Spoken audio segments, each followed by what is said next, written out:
Hello guys and welcome back to Infinite Insight Geometry, Lesson 3.1, Triangle Basics. Alright, let's begin. So, first off, we gotta start off with what is a triangle, because that's what the entire unit is about. We'll be talking about triangles and their proofs and what to do with them. So, a triangle is a shape. It is a polygon made of 3 sides and 3 angles. If you have 3 angles, that means you have 3 vertices, one for each angle. These angles are connected, meaning that any 3 points that are not on the same line can make a triangle. And triangles can be classified in 2 ways, by their sides or by their angles. So as you can see here, I have a chart. We have, by their sides, we need to see if they are congruent. So an equilateral triangle, as you can see on the left side, on the left top side, an equilateral triangle has 3 equal sides, whereas an isosceles triangle has 2 equal sides. A scalene triangle has no equal sides.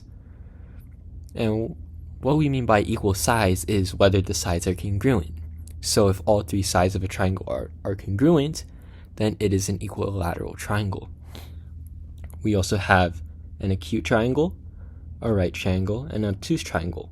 And if you saw my video about angles, you will know that these types of triangles relate to their angle types. An acute angle is a triangle with 3 angles measuring less than 90 degrees. Meanwhile, a right triangle is a triangle where one angle measures 90 degrees, exactly 90 degrees. It's a triangle that has a right angle as one of its angles.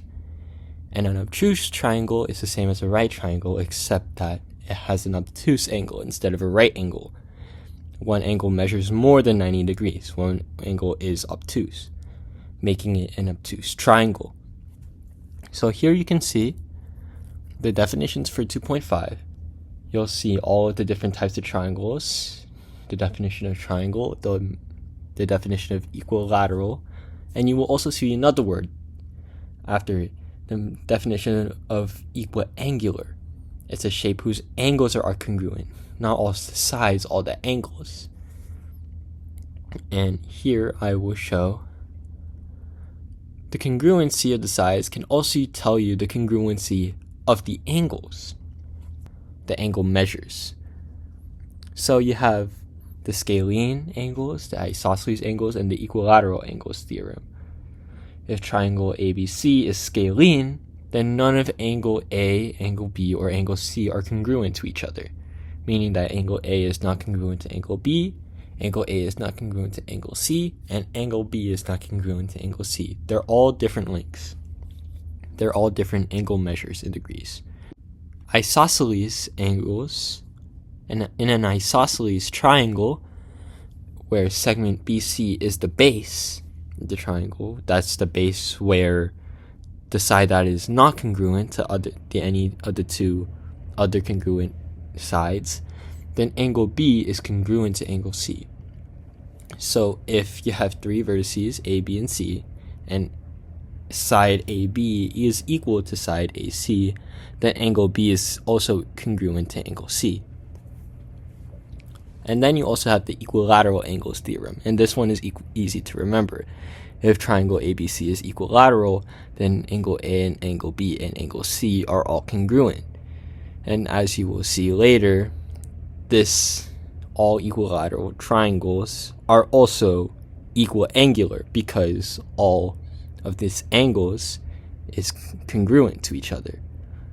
So equilateral triangles is also the same as saying an equiangular triangle.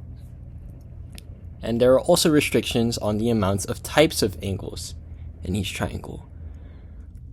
For example, triangles cannot have 2 right angles, and triangles can also not have 2 obtuse angles. If you were to try and create a triangle with 2 right angles right next to each other, you will see that it's not possible. Same with two obtuse angles. You will see that you need at least 4 vertices, making a quadrilateral, meaning that triangles are not possible.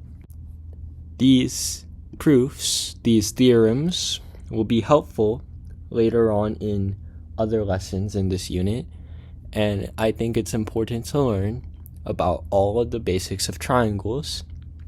For example, the types of triangles and whether it's equilateral or equiangular, to be able to learn about the other types of triangles that we will learn about in this lesson, and to make sure that we have all of the triangle basics down before we dive into some more deeper topics like how to prove the congruency of triangles. And that will be all for today's lesson. If you liked the video, please like and subscribe, and I have my email down below if you have any questions, and I will see you all next time.